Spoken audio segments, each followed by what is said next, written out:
Hello, my dear friends. You're in the Military Summary channel, and today we will discuss the situation in Ukraine on the 24th of January of 2026. Today we have lots of very interesting updates, so let's start. Once again, we're going to talk about another massive missile and drone attack that took place between the 23rd and the 24th of January of 2026. The Russians, according to the Minister of Defense of Ukraine, used 396 drones and missiles altogether. And the Ukrainian sources are saying that they managed to bring down just 372 targets. So this is a very important thing, because you know that Russians used to use just cruise missiles and the ballistic missiles, but we are talking about regular missiles. And the Russians used to use, for example, also in combination with regular missiles, hypersonic missiles. But during the previous night, the Russians, according to pro-Ukrainian sources, used regular missiles, Iskander missiles, for example. The Russians used hypersonic missiles like Zircon missiles, and the Russians used supersonic missiles. So three types of missiles were used by Russians to attack objects of energy infrastructure on the territory of Ukraine. The last time when the Russians used the combination of all types of missiles took place in 2022, so at the beginning of the special military operation. And this is a very important fact, the use of supersonic missiles. Once again, let's discuss this in details. The Russians attacked the territory of Kiev region, somewhere from the southwestern part of the Bryansk region. So according to pro-Ukrainian sources, this is the launching site where the Tu-22 M3 aircrafts attacked the territory of Kiev region. And once again, let's calculate the distance. The distance between this launching site and the city of Kiev itself is less than 300 kilometers. So these supersonic missiles of Ha-22 type has the speed, some different modifications have the speed up to 5,000 kilometers per hour. So these missiles with 5,000 kilometers per hour speed cross this distance of 300 kilometers within seconds. As I told you during the previous video, this attack was unrepellable. The Ukrainians had no chances, more precisely, the Ukraine's air defense had no chances to repel this attack. And this is something new, and if the special military operation continues, most likely we will see this combination of missiles more often. And for example, when talking about talks that today took place on the territory of the United Arab Emirates, we can see that most likely the special military operation will continue. So we have first results. The Russians are saying that it can't be said that the meeting on Ukraine in Abu Dhabi ended without any results. There were indeed results. So you know that we like to say in the country I'm living that the absence of results is also the result. So which means that most likely the parties haven't managed to achieve any concessions about the situation in Ukraine, so which means that the conflict will continue. According to information we have, the Russian delegation and the Ukrainian delegations are going to return back to the territory of Russia and Ukraine as well, with the purpose to discuss everything they managed to discuss in United Arab Emirates with leaders of countries. So the Ukrainian delegation is going to discuss the situation with Zelensky, and the Russian delegation will discuss the meeting, these talks and the results of these talks with the President of the Russian Federation, and then they will make further steps.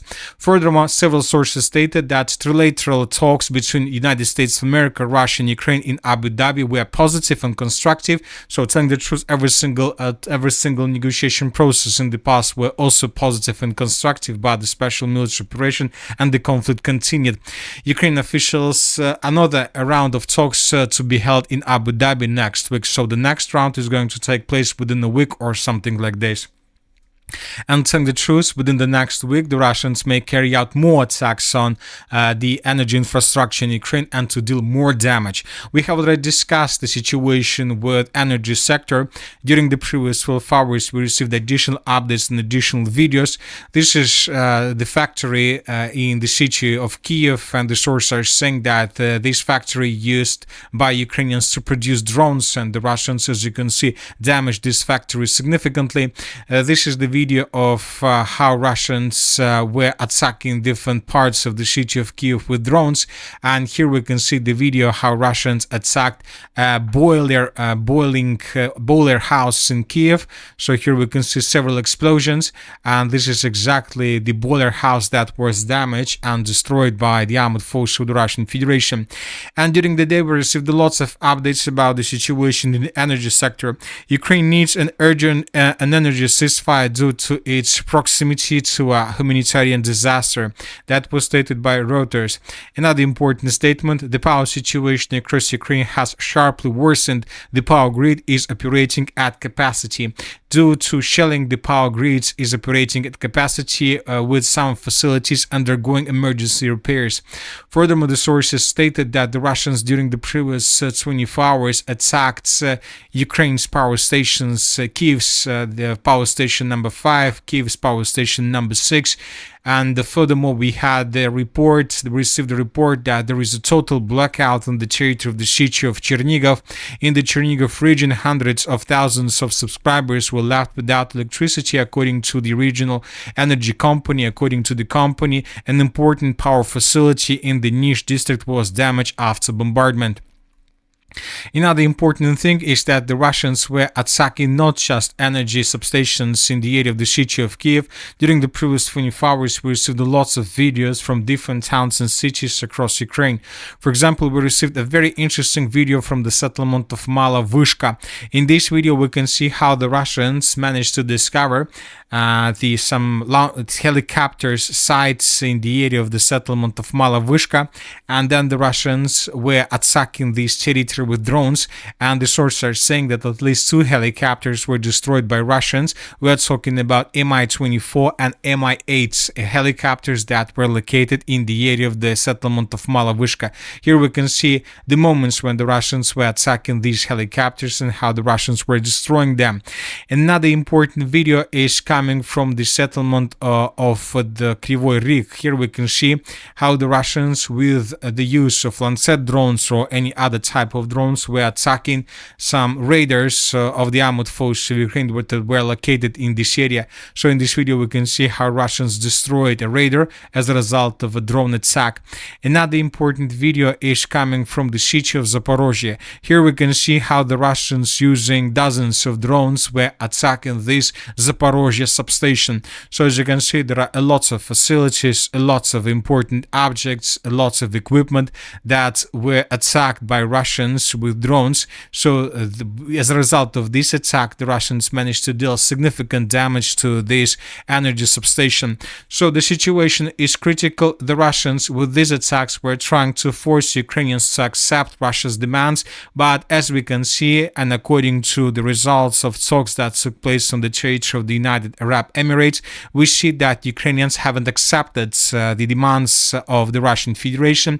The Ukrainian delegation returned back to Kiev. They will discuss everything with the President of Ukraine, Zelensky, and maybe the next week we're going to see the next meeting. But the sources are saying that the weather in Ukraine from now on is going to become better and better.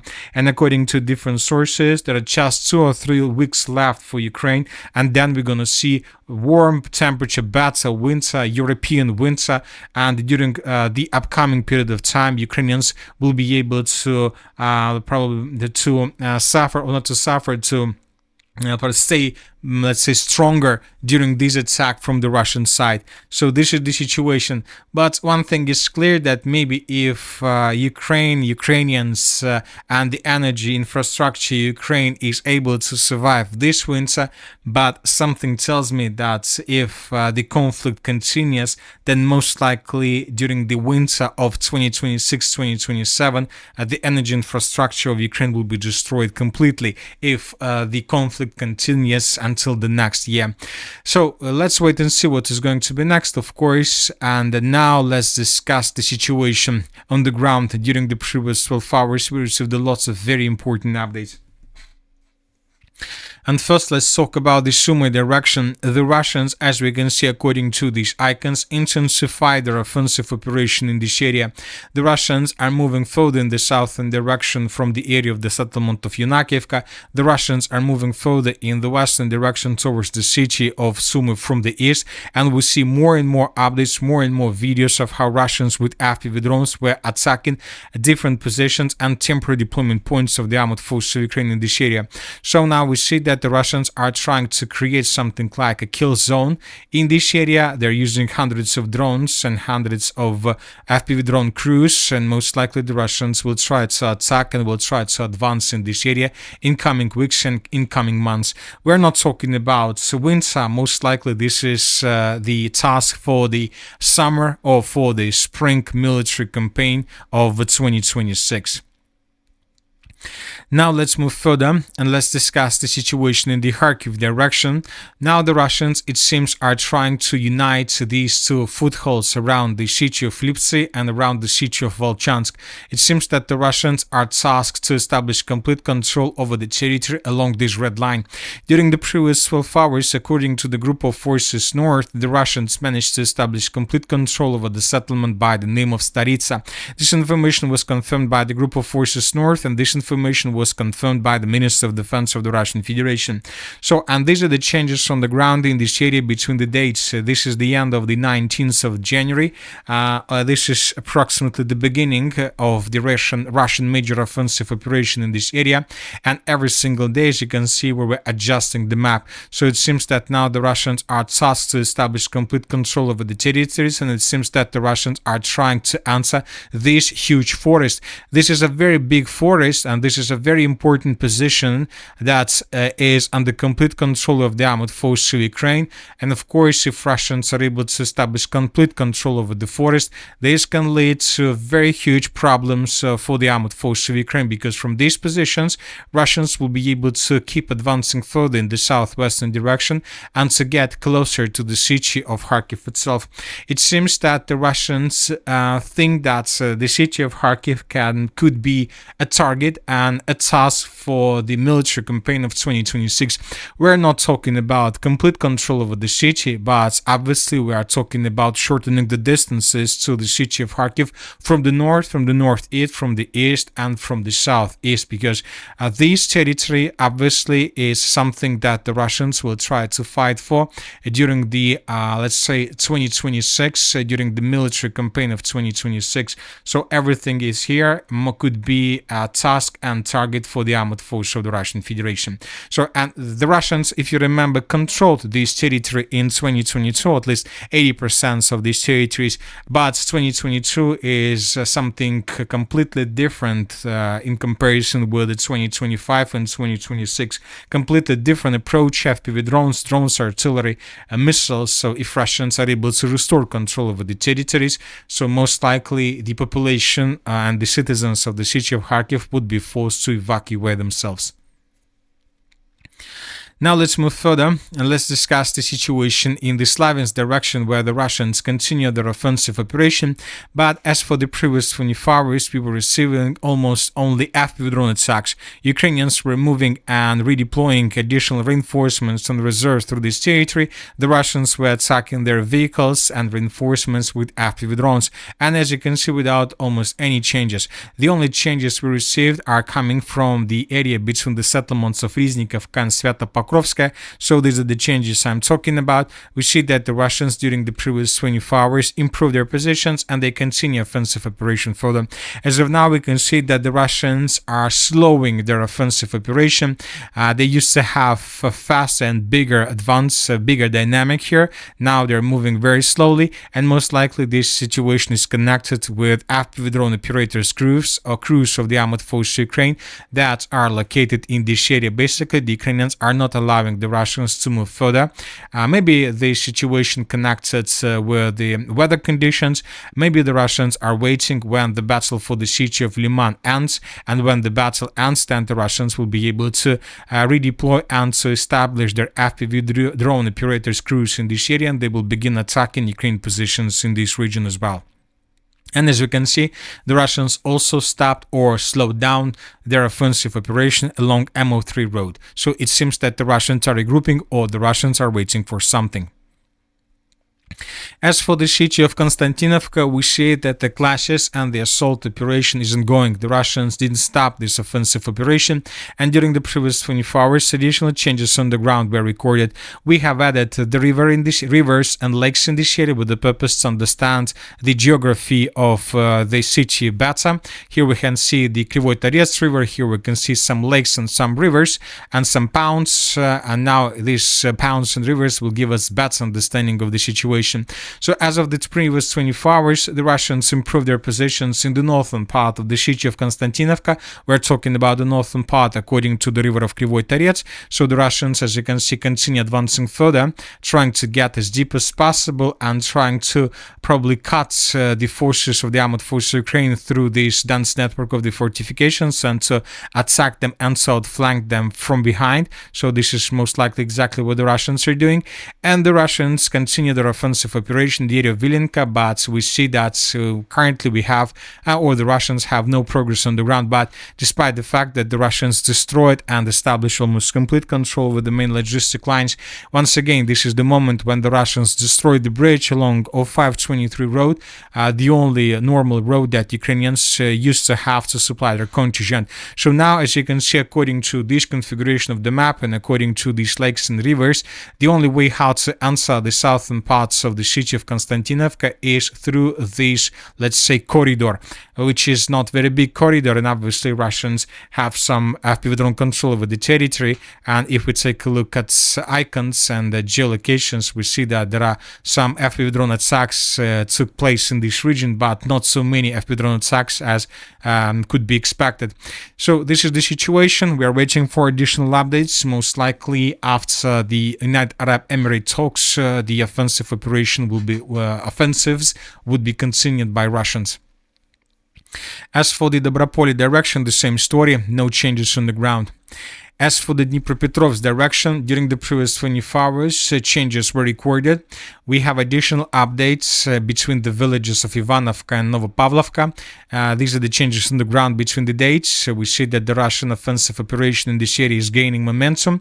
So it seems that the Russians are trying to maintain the lines between villages and to establish complete control over everything along this red line. So this can create a very powerful foothold on the Ukrainian side of the river of Volcha, with the purpose to attack further in the northern direction, in the direction of the villages of Mizhova, Bogdanovka, so towards the TO406 roads, deeper inside of the Dnipropetrovsk region.